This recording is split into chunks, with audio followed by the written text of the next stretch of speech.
اليهود هم اليهود منذ أن كذبوا على يعقوب وهو إسرائيل عليه الصلاة والسلام فقالوا إنا لنراك في ضلال مبين، منذ أن حاولوا قتل يوسف وبيعه، منذ أن قالوا إن يسرق فقد سرق أخ له من قبل، وتعدى غدرهم بعد ذلك إلى موسى عليه الصلاة والسلام فتعنتوا معه في السؤال. هم اليهود نفسهم، هم نفسهم اليهود لا يقبلون أحد، هم يرون أنفسهم شعب الله المختار خلقوا من ماء السماء، هم يرون أنهم أبناء الله وأحباؤه، هم قالوا لن يدخل الجنة إلا من كان هودا أو نصارى، هم قالوا الله عهد إلينا أن لا نؤمن لرسول حتى يأتينا بآية وبرهان،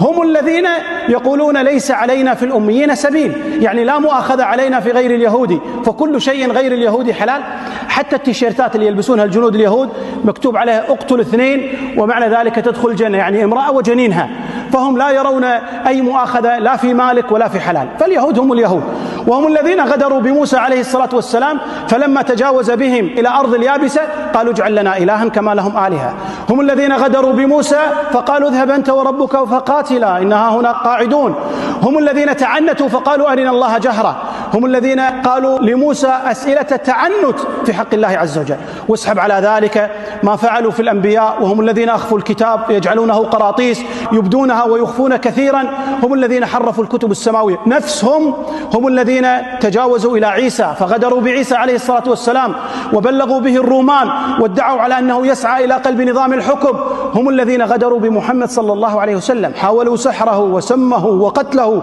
صلى الله عليه وسلم، وخذ بعد ذلك الغدر في كل الشعوب الذي خالطوها. اليهود هم اليهود، ما تغير في اليهود شيء، ولذلك ما نزل من الله على اليهود من اللعنات ومن الطرد من رحمته سبحانه وتعالى نفسهم يهود الأمس هم يهود اليوم، وتحالفوا اليوم الصهيونية تحالفت مع الكنيسة الإنجيلية البروتستانتية فصار تحالفا شيطانيا أكبر في أذية خلق الله عز وجل، فلما تتكلم عن يهود الأمس هم يهود اليوم ترى نفسهم، وهذه العقليات هي التي تقود إسرائيل اليوم وهي التي تحارب المسلمين، وهم الذين قال الله تعالى فيهم لتجدن أشد الناس عداوة للذين آمنوا اليهود